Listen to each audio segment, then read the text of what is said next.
رسول اللہ صلی اللہ علیہ وسلم نے فرمایا، اسلام کی بنیاد 5 چیزوں پر قائم کی گئی ہے۔ اول شہادت دینا کہ اللہ کے سوا کوئی معبود نہیں، اور بے شک محمد صلی اللہ علیہ وسلم اللہ کی سچی رسول ہیں، اور نماز قائم کرنا، اور زکوٰۃ ادا کرنا، اور حج کرنا، اور رمضان کے روزے رکھنا۔ صحیح بخاری حدیث نمبر 8۔ آپ صلی اللہ علیہ وسلم نے فرمایا کہ ایمان کی 60 سے اوپر شاخیں ہیں، اور حیا بھی ایمان کی ایک شاخ ہے۔ صحیح بخاری حدیث نمبر 9۔ آپ صلی اللہ علیہ وسلم نے فرمایا، مسلمان وہ ہے جس کی زبان اور ہاتھ سے مسلمان بچے رہے، اور مہاجر وہ ہے جو ان کاموں کو چھوڑ دے جن سے اللہ نے منع فرمایا۔ ابو عبداللہ امام بخاری رحمۃ اللہ نے فرمایا، اور ابو معاویہ نے کہ ہم کو حدیث بیان کی داؤد بن ابی ہند نے، انہوں نے روایت کی عامر شعبی سے، انہوں نے کہا کہ میں نے سنا عبداللہ بن عمر بن عاص سے، وہ حدیث بیان کرتے ہیں جناب نبی کریم صلی اللہ علیہ وسلم سے، اور کہا کہ عبداللہ اعلیٰ نے روایت کیا داؤد سے، انہوں نے عامر سے، انہوں نے عبداللہ بن عمر بن عاص سے، انہوں نے نبی کریم صلی اللہ علیہ وسلم سے۔ صحیح بخاری حدیث نمبر 10۔ لوگوں نے پوچھا، یا رسول اللہ کون سا اسلام بہتر ہے؟ تو نبی کریم صلی اللہ علیہ وسلم نے فرمایا، وہ جس کے ماننے والے مسلمانوں کی زبان اور ہاتھ سے سارے مسلمان سلامتی میں رہے۔ صحیح بخاری حدیث نمبر 11۔ ایک دن ایک آدمی نے نبی کریم صلی اللہ علیہ وسلم سے پوچھا کہ کون سا اسلام بہتر ہے؟ فرمایا کہ تم کھانا کھلاؤ، اور جس کو پہچانو اس کو بھی، اور جس کو نہ پہچانو اس کو بھی، یعنی سب کو سلام کرو۔ صحیح بخاری حدیث نمبر 12۔ نبی کریم صلی اللہ علیہ وسلم نے فرمایا، تم میں سے کوئی شخص ایماندار نہ ہوگا جب تک اپنے بھائی کے لیے وہ نہ چاہے جو اپنے نفس کے لیے چاہتا ہے۔ صحیح بخاری حدیث نمبر 13۔ بے شک رسول اللہ صلی اللہ علیہ وسلم نے فرمایا، قسم ہے اس ذات کی جس کے ہاتھ میں میری جان ہے، تم میں سے کوئی بھی ایماندار نہ ہوگا جب تک میں اس کے والد اور اولاد سے بھی زیادہ اس کا محبوب نہ بن جاؤں۔ صحیح بخاری حدیث نمبر 14۔ نبی کریم صلی اللہ علیہ وسلم نے فرمایا، تم میں سے کوئی شخص ایماندار نہ ہوگا جب تک اس کے والد اور اس کی اولاد اور تمام لوگوں سے زیادہ اس کے دل میں میری محبت نہ ہو جائے۔ صحیح بخاری حدیث نمبر 15۔ نبی کریم صلی اللہ علیہ وسلم نے فرمایا، 3 عادتیں ایسی ہیں کہ جس میں یہ پیدا ہو جائے اس نے ایمان کی مٹھاس کو پا لیا۔ اول یہ کہ اللہ اور اس کا رسول اس کے نزدیک سب سے زیادہ محبوب بن جائے، دوسری یہ کہ وہ کسی انسان سے صرف اللہ کی رضا کے لیے محبت رکھے، تیسری یہ کہ وہ کفر میں واپس لوٹنے کو ایسا برا جانے جیسا کہ آگ میں ڈالے جانے کو برا جانتا ہے۔ صحیح بخاری حدیث نمبر 16۔ آپ صلی اللہ علیہ وسلم نے فرمایا، انصار سے محبت رکھنا ایمان کی نشانی ہے، اور انصار سے کینہ رکھنا نفاق کی نشانی ہے۔ صحیح بخاری حدیث نمبر 17۔ رسول اللہ صلی اللہ علیہ وسلم نے اس وقت جب آپ کے پاس صحابہ کی ایک جماعت بیٹھی ہوئی تھی فرمایا کہ مجھ سے بیعت کرو اس بات پر کہ اللہ کے ساتھ کسی کو شریک نہ کرو گے، چوری نہ کرو گے، زنا نہ کرو گے، اپنی اولاد کو قتل نہ کرو گے، اور نہ جان بوجھ کر کسی پر کوئی ناحق بہتان باندھو گے، اور کسی بھی اچھی بات میں اللہ کی نافرمانی نہ کرو گے۔ جو کوئی تم میں سے اس عہد کو پورا کرے گا تو اس کا ثواب اللہ کے ذمے ہے، اور جو کوئی ان بری باتوں میں سے کسی کا ارتکاب کرے اور اسے دنیا میں اسلامی قانون کے تحت سزا دے دی گئی تو یہ سزا اس کے گناہوں کے لیے بدلہ ہو جائے گی، اور جو کوئی ان میں سے کسی بات میں مبتلا ہو گیا اور اللہ نے اس کے گناہ کو چھپا لیا تو پھر اس کا معاملہ اللہ کے حوالے ہے، اگر چاہے معاف کرے اور اگر چاہے سزا دے دے۔ عبادہ کہتے ہیں کہ پھر ہم سب نے ان سب باتوں پر آپ صلی اللہ علیہ وسلم سے بیعت کر لی۔ صحیح بخاری حدیث نمبر 18۔ رسول اللہ صلی اللہ علیہ وسلم نے فرمایا، وہ وقت قریب ہے جب مسلمان کا سب سے عمدہ مال اس کی بکریاں ہوں گی، جن کے پیچھے وہ پہاڑوں کی چوٹیوں اور برساتی وادیوں میں اپنے دین کو بچانے کے لیے بھاگ جائے گا۔ صحیح بخاری حدیث نمبر 19۔ رسول اللہ صلی اللہ علیہ وسلم لوگوں کو کسی کام کا حکم دیتے تو وہ ایسا ہی کام ہوتا جس کے کرنے کی لوگوں میں طاقت ہوتی۔ اس پر صحابہ رضی اللہ عنہ نے کہا کہ یا رسول اللہ، ہم لوگ تو آپ جیسے نہیں ہیں، آپ تو معصوم ہیں، اور آپ کی اللہ پاک نے اگلی پچھلی سب خطائیں معاف فرما دی ہیں، اس لیے ہمیں اپنے سے کچھ زیادہ عبادت کرنے کا حکم فرمائیے۔ یہ سن کر آپ صلی اللہ علیہ وسلم ناراض ہوئے، یہاں تک کہ ناراضگی آپ کے چہرے سے ظاہر ہونے لگی۔ پھر فرمایا کہ بے شک میں تم سب سے زیادہ اللہ سے ڈرتا ہوں اور تم سب سے زیادہ اسے جانتا ہوں، اس لیے تم مجھ سے بڑھ کر عبادت نہیں کر سکتے۔ صحیح بخاری حدیث نمبر 20۔ آپ صلی اللہ علیہ وسلم نے فرمایا جس شخص میں یہ 3 باتیں ہوں گی وہ ایمان کا مزہ پا لے گا۔ ایک یہ کہ وہ شخص جسے اللہ اور اس کا رسول دنیا کی تمام چیزوں سے زیادہ عزیز ہو، اور دوسرے یہ کہ جو کسی بندے سے صرف اللہ ہی کے لیے محبت کرے، اور تیسری بات یہ کہ جسے اللہ نے کفر سے نجات دی ہو پھر دوبارہ کفر اختیار کرنے کو وہ ایسا برا سمجھے جیسا آگ میں گر جانے کو برا جانتا ہے۔ صحیح بخاری حدیث نمبر 21۔ آپ صلی اللہ علیہ وسلم نے فرمایا جب جنتی جنت میں اور دوزخی دوزخ میں داخل ہو جائیں گے، اللہ پاک فرمائے گا جس کے دل میں رائی کے دانے کے برابر بھی ایمان ہو اس کو بھی دوزخ سے نکال لو۔ تب ایسے لوگ دوزخ سے نکال لیے جائیں گے اور وہ جل کر کوئلے کی طرح سیاہ ہو چکے ہوں گے، پھر زندگی کی نہر میں یا بارش کے پانی میں ڈالے جائیں گے۔ اس وقت وہ دانے کی طرح اگ آئیں گے جس طرح ندی کے کنارے دانے اگ آتے ہیں۔ کیا تم نے نہیں دیکھا کہ دانہ زردی مائل پیش در پیش نکلتا ہے؟ صحیح بخاری حدیث نمبر 22۔ رسول اللہ صلی اللہ علیہ وسلم نے فرمایا کہ میں ایک وقت سو رہا تھا، میں نے خواب میں دیکھا کہ لوگ میرے سامنے پیش کیے جا رہے ہیں اور وہ کرتے پہنے ہوئے ہیں، کسی کا کرتا سینے تک ہے اور کسی کا اس سے نیچا ہے۔ پھر میرے سامنے عمر بن خطاب لائے گئے، ان کے بدن پر جو کرتا تھا اسے وہ گھسیٹ رہے تھے، یعنی ان کا کرتا زمین تک نیچا تھا۔ صحابہ نے پوچھا کہ یا رسول اللہ اس کی کیا تعبیر ہے؟ آپ نے فرمایا کہ اس سے دین مراد ہے۔ صحیح بخاری حدیث نمبر 23۔ ایک بار رسول اللہ صلی اللہ علیہ وسلم ایک انصاری شخص کے پاس سے گزرے، اس حال میں کہ وہ اپنے ایک بھائی سے کہہ رہے تھے کہ تم اتنی شرم کیوں کرتے ہو؟ آپ صلی اللہ علیہ وسلم نے اس انصاری سے فرمایا کہ اس کو اس کے حال پر رہنے دو، کیونکہ حیا بھی ایمان کا ہی ایک حصہ ہے۔ صحیح بخاری حدیث نمبر 24۔ رسول اللہ صلی اللہ علیہ وسلم نے فرمایا مجھے اللہ کی طرف سے حکم دیا گیا ہے کہ لوگوں سے جنگ کروں اس وقت تک کہ وہ اس بات کا اقرار کر لیں کہ اللہ کے سوا کوئی معبود نہیں ہے، اور یہ کہ محمد صلی اللہ علیہ وسلم اللہ کے سچے رسول ہیں، اور نماز ادا کرنے لگے اور زکوٰۃ دیں۔ جس وقت وہ یہ کرنے لگیں گے تو مجھ سے اپنے جان اور مال کو محفوظ کر لیں گے سوائے اسلام کے حق کے، رہا ان کے دل کا حال تو ان کا حساب اللہ کے ذمہ ہے۔ صحیح بخاری حدیث نمبر 25۔ رسول اللہ صلی اللہ علیہ وسلم سے پوچھا گیا کہ کون سا عمل سب سے بہتر ہے؟ آپ صلی اللہ علیہ وسلم نے فرمایا اللہ اور اس کے رسول پر ایمان لانا۔ کہا گیا اس کے بعد کون سا؟ آپ نے فرمایا کہ اللہ کی راہ میں جہاد کرنا۔ کہا گیا پھر کیا ہے؟ آپ صلی اللہ علیہ وسلم نے فرمایا حج مبرور۔ صحیح بخاری حدیث نمبر 26۔ رسول اللہ صلی اللہ علیہ وسلم نے کچھ لوگوں کو کچھ عطیہ دیا اور ساتھ وہاں موجود تھے۔ وہ کہتے ہیں کہ رسول اللہ صلی اللہ علیہ وسلم نے ان میں سے ایک شخص کو کچھ نہ دیا، حالانکہ وہ ان میں مجھے سب سے زیادہ پسند تھا۔ میں نے کہا یا رسول اللہ آپ نے فلاں کو کچھ نہ دیا حالانکہ میں اسے مومن گمان کرتا ہوں۔ آپ صلی اللہ علیہ وسلم نے فرمایا مومن یا مسلمان؟ میں تھوڑی دیر چپ رہ کر پھر پہلی بات دہرانے لگا۔ نبی کریم صلی اللہ علیہ وسلم نے دوبارہ وہی جواب دیا۔ پھر آپ صلی اللہ علیہ وسلم نے فرمایا کہ اے سعد، باوجود یہ کہ ایک شخص مجھے زیادہ عزیز ہے پھر بھی میں اسے نظر انداز کر کے کسی اور دوسرے کو اس خوف کی وجہ سے یہ مال دے دیتا ہوں کہ وہ اپنی کمزوری کی وجہ سے اسلام سے پھر جائے اور اللہ اسے آگ میں اوندھا ڈال دے۔ صحیح بخاری حدیث نمبر 27۔ ایک آدمی نے رسول اللہ صلی اللہ علیہ وسلم سے پوچھا کون سا اسلام بہتر ہے؟ آپ صلی اللہ علیہ وسلم نے فرمایا کہ تو کھانا کھلائے اور ہر شخص کو سلام کرے چاہے اس کو تو جانتا ہو یا نہ جانتا ہو۔ صحیح بخاری حدیث نمبر 28۔ نبی کریم صلی اللہ علیہ وسلم نے فرمایا مجھے دوزخ دکھلائی گئی تو اس میں زیادہ تر عورتیں تھیں جو کفر کرتی ہیں۔ کہا گیا یا رسول اللہ کیا وہ اللہ کے ساتھ کفر کرتی ہیں؟ آپ صلی اللہ علیہ وسلم نے فرمایا کہ شوہر کی ناشکری کرتی ہیں اور احسان کی ناشکری کرتی ہیں۔ اگر تم عمر بھر ان میں سے کسی کے ساتھ احسان کرتے رہو پھر تمہاری طرف سے کبھی کوئی ان کے خیال میں ناگواری کی بات ہو جائے تو فوراً کہہ اٹھے گی کہ میں نے کبھی بھی تجھ سے کوئی بھلائی نہیں دیکھی۔ صحیح بخاری حدیث نمبر 29۔ آپ صلی اللہ علیہ وسلم فرماتے تھے جب دو مسلمان اپنی اپنی تلواریں لے کر بھڑ جائیں تو قاتل اور مقتول دونوں دوزخی ہیں۔ میں نے کہا یا رسول اللہ قاتل تو خیر ضرور دوزخی ہونا چاہیے، مقتول کیوں؟ فرمایا وہ بھی اپنے ساتھی کو مار ڈالنے کا لالچ رکھتا تھا، موقع پاتا تو وہ اسے ضرور قتل کر دیتا، دل کے پکے ارادے پر وہ دوزخی ہوا۔ صحیح بخاری حدیث نمبر 30۔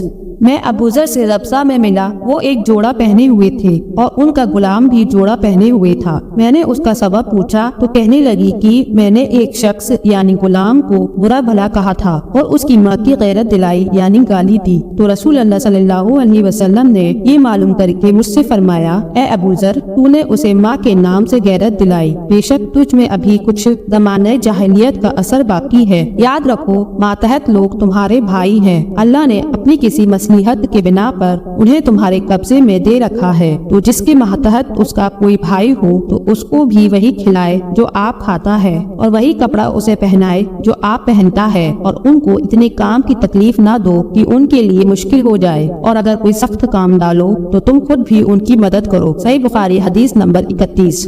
جب سورہ انعام کی یہ آیت اتری، جو لوگ ایمان لائے اور انہوں نے اپنے ایمان میں گناہوں کی ملاوٹ نہیں کی، تو آپ صلی اللہ علیہ وسلم کے ساتھیوں نے کہا، یا رسول اللہ، یہ تو بہت ہی مشکل ہے، ہم میں کون ایسا ہے جس نے گناہ نہیں کیا؟ تب اللہ پاک نے سورہ لقمان کی یہ آیت اتاری کہ بے شک شرک بڑا ظلم ہے۔ صحیح بخاری حدیث نمبر 32۔ آپ صلی اللہ علیہ وسلم نے فرمایا، منافق کی علامتیں 3 ہیں، جب بات کرے جھوٹ بولے، جب وعدہ کرے اس کے خلاف کرے، اور جب اس کو امین بنایا جائے تو خیانت کرے۔ صحیح بخاری حدیث نمبر 33۔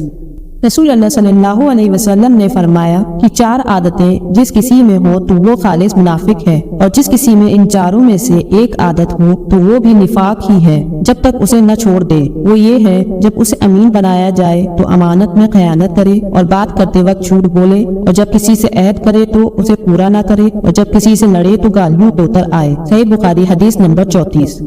رسول اللہ صلی اللہ علیہ وسلم نے فرمایا، جو شخص شب قدر ایمان اور احتساب کے ساتھ ذکر اور عبادت میں گزارے، اس کے پچھلے گناہ بخش دیے جاتے ہیں۔ صحیح بخاری حدیث نمبر 35۔ آپ صلی اللہ علیہ وسلم نے فرمایا کہ جو شخص اللہ کی راہ میں جہاد کے لیے نکلا، اللہ اس کا ضامن ہو گیا۔ اللہ تعالیٰ فرماتا ہے، اس کو میری ذات پر یقین اور میرے پیغمبروں کی تصدیق نے کچھ سرفروشی کے لیے گھر سے نکالا ہے، میں اس بات کا ضامن ہوں کہ یا تو اس کو واپس کر دوں ثواب اور مال غنیمت کے ساتھ، یا شہید ہونے کے بعد جنت میں داخل کر دوں۔ رسول اللہ صلی اللہ علیہ وسلم نے فرمایا، اور اگر میں اپنی امت پر اس کام کو دشوار نہ سمجھتا تو لشکر کا ساتھ نہ چھوڑتا، اور میری خواہش ہے کہ اللہ کی راہ میں مارا جاؤں، پھر زندہ کیا جاؤں، پھر مارا جاؤں، پھر زندہ کیا جاؤں، پھر مارا جاؤں۔ صحیح بخاری حدیث نمبر 36۔ نبی کریم صلی اللہ علیہ وسلم نے فرمایا، جو کوئی رمضان میں راتوں کو ایمان اور احتساب کے ساتھ عبادت کرے تو اس کے پچھلے گناہ بخش دیے جاتے ہیں۔ صحیح بخاری حدیث نمبر 37۔ نبی کریم صلی اللہ علیہ وسلم نے فرمایا، جس نے رمضان کے روزے ایمان اور احتساب کے ساتھ رکھے، اس کے پچھلے گناہ بخش دیے گئے۔ صحیح بخاری حدیث نمبر 38۔ نبی کریم صلی اللہ علیہ وسلم نے فرمایا، بے شک دین آسان ہے، اور جو شخص دین میں سختی اختیار کرے گا تو دین اس پر غالب آ جائے گا اور اس کی سختی نہ چل سکے گی۔ اس لیے اپنے عمل میں پختگی اختیار کرو، اور جہاں تک ممکن ہو بیچ کی روش اپناؤ، اور خوش ہو جاؤ کہ اس طرز عمل سے تم کو دونوں جہان کے فائدے حاصل ہوں گے، اور صبح اور دوپہر اور شام اور کسی قدر رات میں عبادت سے مدد حاصل کرو۔ صحیح بخاری حدیث نمبر 39۔ رسول اللہ صلی اللہ علیہ وسلم جب مدینہ تشریف لائے تو پہلے اپنی ننھیال میں اترے جو انصار تھے، اور وہاں آپ صلی اللہ علیہ وسلم نے 16 یا 17 ماہ بیت المقدس کی طرف منہ کر کے نماز پڑھی، اور آپ صلی اللہ علیہ وسلم کی خواہش تھی کہ آپ کا قبلہ بیت اللہ کی طرف ہو۔ جب بیت اللہ کی طرف نماز پڑھنے کا حکم ہو گیا تو سب سے پہلی نماز جو آپ صلی اللہ علیہ وسلم نے بیت اللہ کی طرف پڑھی عصر کی نماز تھی۔ وہاں آپ کے ساتھ لوگوں نے بھی نماز پڑھی۔ پھر آپ صلی اللہ علیہ وسلم کے ساتھ نماز پڑھنے والوں میں سے ایک آدمی نکلا اور اس کا مسجد بنی حارثہ کی طرف گزر ہوا تو وہ لوگ رکوع میں تھے۔ وہ بولا کہ میں اللہ کی شہادت دیتا ہوں کہ میں نے رسول اللہ صلی اللہ علیہ وسلم کے ساتھ مکہ کی طرف منہ کر کے نماز پڑھی ہے۔ یہ سن کر وہ لوگ اسی حالت میں بیت اللہ کی طرف گھوم گئے، اور جب رسول اللہ صلی اللہ علیہ وسلم بیت المقدس کی طرف منہ کر کے نماز پڑھا کرتے تھے، یہود اور عیسائی خوش ہوتے تھے، مگر جب آپ صلی اللہ علیہ وسلم نے بیت اللہ کی طرف منہ پھیر لیا تو انہیں یہ بات ناگوار ہوئی۔ زہیر کہتے ہیں کہ ہم سے ابو اسحاق نے برائے سے یہ حدیث بھی نقل کی ہے کہ قبلے کی تبدیلی سے پہلے کچھ مسلمان انتقال کر چکے تھے، تو ہمیں یہ معلوم نہ ہو سکا کہ ان کی نمازوں کے بارے میں کیا کہے، تو اللہ نے سورہ البقرہ کی آیت نمبر 143 نازل کی۔ صحیح بخاری حدیث نمبر 40۔ انہوں نے رسول اللہ صلی اللہ علیہ وسلم کو یہ ارشاد فرماتے ہوئے سنا کہ جب ایک بندہ مسلمان ہو جائے اور اس کا اسلام عمدہ ہو، یقین اور خلوص کے ساتھ ہو، تو اللہ اس کے گناہ کو جو اس نے اسلام لانے سے پہلے کیا معاف فرما دیتا ہے، اور اب اس کے بعد کے لیے بدلہ شروع ہو جاتا ہے، یعنی ایک نیکی کے بدلے 10 گنا سے لے کر 700 گنا تک ثواب، اور ایک برائی کا اسی برائی کے مطابق بدلہ دیا جاتا ہے، مگر یہ اللہ تعالیٰ اس برائی سے بھی معاف کرے اور اسے بھی معاف فرما دے، یہ بھی اس کے لیے آسان ہے۔ صحیح بخاری حدیث نمبر 41۔ رسول اللہ صلی اللہ علیہ وسلم نے فرمایا کہ تم میں سے کوئی شخص جب اپنے اسلام کو عمدہ بنا لے، یعنی نفاق اور دکھاوے سے پاک کر لے، تو ہر نیک کام جو وہ کرتا ہے اس کے بدلے 10 سے لے کر 700 گنا تک نیکیاں لکھی جاتی ہیں، اور ہر برا کام جو کرتا ہے تو وہ اتنا ہی لکھا جاتا ہے جتنا کہ اس نے کیا ہے۔ صحیح بخاری حدیث نمبر 42۔ رسول اللہ صلی اللہ علیہ وسلم ایک دن حضرت عائشہ رضی اللہ عنہا کے پاس آئے۔ اس وقت ایک عورت حضرت عائشہ کے پاس بیٹھی تھی۔ آپ صلی اللہ علیہ وسلم نے پوچھا، یہ کون ہے؟ انہوں نے کہا، فلاں عورت، اور اس کی نماز کے اشتیاق اور پابندی کا ذکر کیا۔ آپ صلی اللہ علیہ وسلم نے فرمایا، ٹھہر جاؤ، سن لو کہ تم پر اتنا ہی عمل واجب ہے جتنے عمل کی تمہارے اندر طاقت ہے۔ اللہ کی قسم، ثواب دینے سے اللہ نہیں اکتاتا، مگر تم عمل کرتے کرتے اکتا جاؤ گے، اور اللہ کو دین کا وہی عمل زیادہ پسند ہے جس کی ہمیشہ پابندی کی جا سکے اور انسان بغیر اکتائے اسے انجام دے۔ صحیح بخاری حدیث نمبر 43۔ آپ صلی اللہ علیہ وسلم نے فرمایا، جس شخص نے لا الہ الا اللہ کہہ لیا اور اس کے دل میں جو برابر بھی ایمان ہے، تو وہ ایک نہ ایک دن دوزخ سے ضرور نکلے گا، اور دوزخ سے وہ شخص بھی ضرور نکلے گا جس نے کلمہ پڑھا اور اس کے دل میں گیہوں کے دانے کے برابر خیر ہے، اور دوزخ سے وہ بھی نکلے گا جس نے کلمہ پڑھا اور اس کے دل میں ایک ذرہ برابر بھی خیر ہے۔ صحیح بخاری حدیث نمبر 44۔ ایک یہودی نے حضرت عمر بن خطاب رضی اللہ عنہ سے کہا کہ اے امیر المومنین، تمہاری کتاب قرآن میں ایک آیت ہے جسے تم پڑھتے ہو، اگر وہ ہم یہودیوں پہ نازل ہوتی تو ہم اس کے نزول کے دن کو عید بنا لیتے۔ آپ نے پوچھا، وہ کون سی آیت ہے؟ اس نے جواب دیا، سورہ المائدہ کی یہ آیت کی، آج میں نے تمہارے دین کو مکمل کر دیا اور اپنی نعمت تم پر تمام کر دی اور تمہارے لیے دین اسلام پسند کیا۔ عمر رضی اللہ عنہ نے فرمایا کہ ہم اس دن اور اس مقام کو جانتے ہیں۔ جب یہ آیت رسول اللہ صلی اللہ علیہ وسلم پر نازل ہوئی، اس وقت آپ صلی اللہ علیہ وسلم عرفات میں جمعے کے دن کھڑے ہوئے تھے۔ صحیح بخاری حدیث نمبر 45۔ طلحہ بن عبید اللہ کہتے تھے کہ نجد والوں میں ایک شخص نبی کریم صلی اللہ علیہ وسلم کے پاس آیا، صرف پریشان یعنی بال بکھرے ہوئے تھے۔ ہم اس کی آواز کی بنبناہٹ سنتے تھے اور ہم سمجھ نہیں پا رہے تھے کہ وہ کیا کہہ رہا ہے، یہاں تک کہ وہ نزدیک آن پہنچا۔ جب معلوم ہوا کہ وہ اسلام کے بارے میں پوچھ رہا ہے، نبی کریم صلی اللہ علیہ وسلم نے فرمایا کہ اسلام دن رات میں 5 نمازیں پڑھنا ہے۔ اس نے کہا، بس اس کے سوا تو اور کوئی نماز مجھ پر نہیں؟ آپ صلی اللہ علیہ وسلم نے فرمایا، نہیں، مگر تو نفل پڑھے تو اور بات ہے۔ نبی کریم صلی اللہ علیہ وسلم نے فرمایا، اور رمضان کے روزے رکھنا؟ اس نے کہا، اور تو کوئی روزہ مجھ پر نہیں ہے؟ آپ صلی اللہ علیہ وسلم نے فرمایا، نہیں، مگر تو نفل روزے رکھے تو اور بات ہے۔ طلحہ نے کہا، اور نبی کریم صلی اللہ علیہ وسلم نے اس سے زکوٰۃ کا بیان کیا۔ وہ کہنے لگا کہ بس اور کوئی صدقہ مجھ پر نہیں ہے؟ آپ صلی اللہ علیہ وسلم نے فرمایا، نہیں، مگر یہ کہ تو نفل صدقہ دے تو اور بات ہے۔ پھر وہ پیٹ موڑ کر چلا، اس طرح کہتا جاتا تھا، قسم اللہ کی، میں نہ اس سے بڑھاؤں گا نہ گھٹاؤں گا۔ نبی کریم صلی اللہ علیہ وسلم نے فرمایا، اگر یہ سچا ہے تو اپنی مراد کو پہنچ گیا۔ صحیح بخاری حدیث نمبر 46۔ نبی کریم صلی اللہ علیہ وسلم نے فرمایا، جو کوئی ایمان اور احتساب کے ساتھ کسی مسلمان کے جنازے کے ساتھ جائے اور نماز اور دفن سے فارغ ہونے تک اس کے ساتھ رہے تو وہ 2 قرات ثواب لے کر لوٹے گا۔ ہر قرات اتنا بڑا ہوگا جیسے احد کا پہاڑ، اور جو شخص جنازے پر نماز پڑھ کر دفن سے پہلے لوٹ جائے تو وہ 1 قرات ثواب لے کر لوٹے گا۔ صحیح بخاری حدیث نمبر 47۔ نبی کریم صلی اللہ علیہ وسلم نے فرمایا کہ مسلمان کو گالی دینے سے آدمی فاسق ہو جاتا ہے اور مسلمان سے لڑنا کفر ہے۔ صحیح بخاری حدیث نمبر 48۔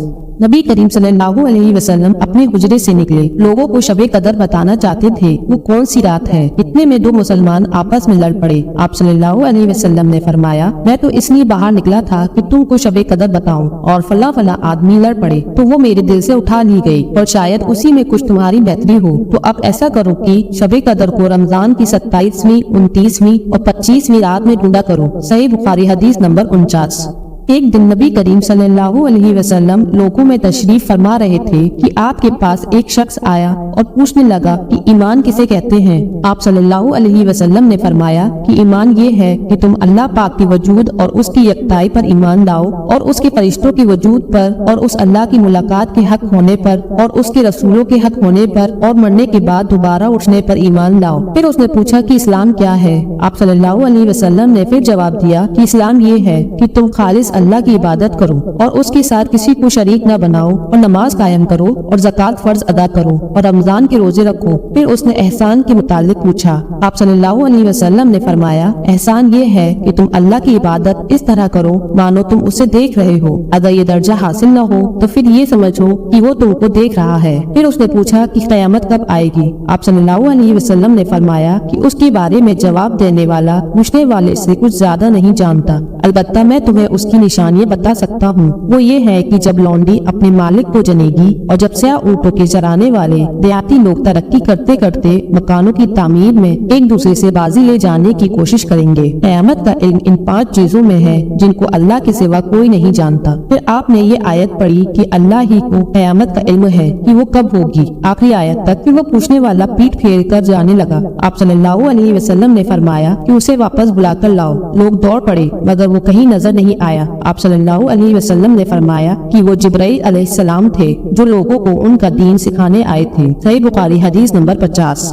ہرقل روم کے بادشاہ نے ابو سفیان سے کہا، میں نے تم سے پوچھا تھا کہ اس رسول کے ماننے والے بڑھ رہے ہیں یا گھٹ رہے ہیں؟ تو نے جواب میں بتلایا کہ وہ بڑھ رہے ہیں۔ ٹھیک ہے، ایمان کا یہی حال رہتا ہے یہاں تک کہ وہ پورا ہو جائے۔ اور میں نے تجھ سے پوچھا تھا کہ کوئی اس کے دین میں آ کر پھر اس کو برا جان کر پھر جاتا ہے؟ تو نے کہا نہیں، اور ایمان کا یہی حال ہے، جب اس کی خوشی دل میں سما جاتی ہے تو پھر اس کو کوئی برا نہیں سمجھ سکتا۔ صحیح بخاری حدیث نمبر 51۔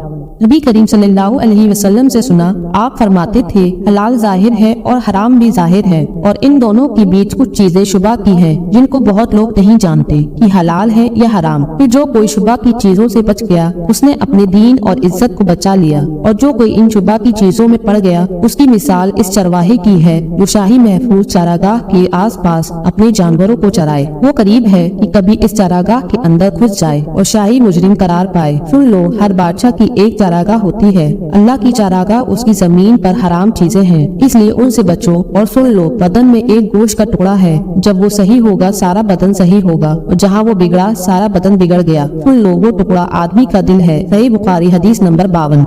عبد القیس کا وفد جب نبی کریم صلی اللہ علیہ وسلم کے پاس آیا تو آپ نے پوچھا کہ یہ کون سی قوم کے لوگ ہیں یا یہ وفد کہاں کا ہے؟ انہوں نے کہا کہ ربیہ خاندان کے لوگ ہیں۔ آپ صلی اللہ علیہ وسلم نے فرمایا، مرحبا، اس قوم کو یا اس وفد کو نہ ذلیل ہونے والے نہ شرمندہ ہونے والے، یعنی ان کا آنا بہت خوب ہے۔ وہ کہنے لگے، اے اللہ کے رسول صلی اللہ علیہ وسلم، ہم آپ کی خدمت میں صرف ان حرمت والے مہینوں میں آ سکتے ہیں کیونکہ ہمارے اور آپ کے بیچ مضر کے کافروں کا قبیلہ آباد ہے، اس لیے آپ ہم کو ایک ایسی قطعی بات بتا دیجئے جس کی خبر ہم اپنے پچھلے لوگوں کو بھی کر دیں جو یہاں نہیں آئے، اور اس پر عمل درآمد کر کے ہم جنت میں داخل ہو جائیں۔ اور انہوں نے آپ سے اپنے برتنوں کے بارے میں بھی پوچھا۔ آپ صلی اللہ علیہ وسلم نے ان کو 4 باتوں کا حکم دیا اور 4 قسم کے برتنوں کو استعمال میں لانے سے منع فرمایا۔ ان کو حکم دیا کہ ایک اکیلے اللہ پر ایمان لاؤ۔ پھر آپ صلی اللہ علیہ وسلم نے پوچھا کہ جانتے ہو ایک اکیلے اللہ پر ایمان لانے کا مطلب کیا ہے؟ انہوں نے کہا کہ اللہ اور اس کے رسول ہی کو معلوم ہے۔ آپ صلی اللہ علیہ وسلم نے فرمایا کہ اس بات کی شہادت دینا کہ اللہ کے سوا کوئی معبود نہیں، اور یہ کہ محمد صلی اللہ علیہ وسلم اس کے سچے رسول ہیں، اور نماز قائم کرنا اور زکوٰۃ ادا کرنا اور رمضان کے روزے رکھنا اور مال غنیمت سے جو ملے اس کا 5واں حصہ مسلمانوں کے بیت المال میں داخل کرنا، اور 4 برتنوں کے استعمال سے آپ صلی اللہ علیہ وسلم نے ان کو منع فرمایا، ہرا لاکھی مرتبان سے اور کدو کے بنائے ہوئے برتن سے، لکڑی کے کھودے ہوئے برتن سے اور روغنی برتن سے، اور فرمایا کہ ان باتوں کو یاد کر لو اور ان لوگوں کو بھی بتا دینا جو تم سے پیچھے ہیں اور یہاں نہیں آئے۔ صحیح بخاری حدیث نمبر 53۔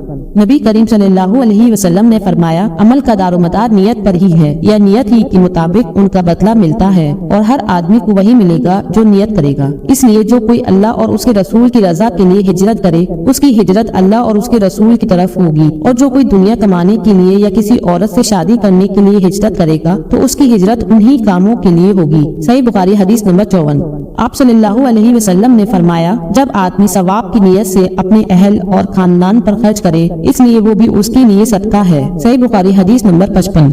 نبی کریم صلی اللہ علیہ وسلم نے فرمایا، بے شک تو جو کچھ خرچ کرے اور اس سے تیری نیت اللہ کی رضا حاصل کرنی ہو تو تجھ کو اس کا ثواب ملے گا، یہاں تک کہ اس پر بھی جو تو اپنی بیوی کے منہ میں ڈالے۔ صحیح بخاری حدیث نمبر 56۔ زریر بن عبداللہ رضی اللہ عنہ نے کہا کہ نبی کریم صلی اللہ علیہ وسلم سے میں نے نماز قائم کرنے اور زکوٰۃ ادا کرنے اور ہر مسلمان کی خیر چاہنے پر بیعت کی۔ صحیح بخاری حدیث نمبر 57۔ جس دن مغیرہ بن شعبہ حاکم کوفہ کا انتقال ہوا تو زریر بن عبداللہ رضی اللہ عنہ خطبے کے لیے کھڑے ہوئے اور اللہ کی تعریف اور خوبی بیان کی اور کہا، تم کو اکیلے اللہ کا ڈر رکھنا چاہیے، اس کا کوئی شریک نہیں، اور صبر اور اطمینان سے رہنا چاہیے اس وقت کی کوئی دوسرا حاکم تمہارے اوپر آئے اور وہ ابھی آنے والا ہے۔ پھر فرمایا کہ اپنے مرنے والے حاکم کے لیے دعائے مغفرت کرو کیونکہ وہ مغیرہ بھی معافی کو پسند کرتا تھا۔ پھر کہا کہ اس کے بعد تم کو معلوم ہونا چاہیے کہ میں ایک بار نبی کریم صلی اللہ علیہ وسلم کے پاس آیا اور میں نے کہا کہ میں آپ سے اسلام پر بیعت کرتا ہوں۔ آپ صلی اللہ علیہ وسلم نے مجھ سے ہر مسلمان کی خیر چاہنے کے لیے شرط کی، اس لیے میں نے اس شرط پر آپ سے بیعت کر لی، اس لیے اس مسجد کی رب کی قسم کہ میں تمہارا خیر خواہ ہوں۔ پھر استغفار کیا اور منبر سے اتر آئے۔ صحیح بخاری حدیث نمبر 58۔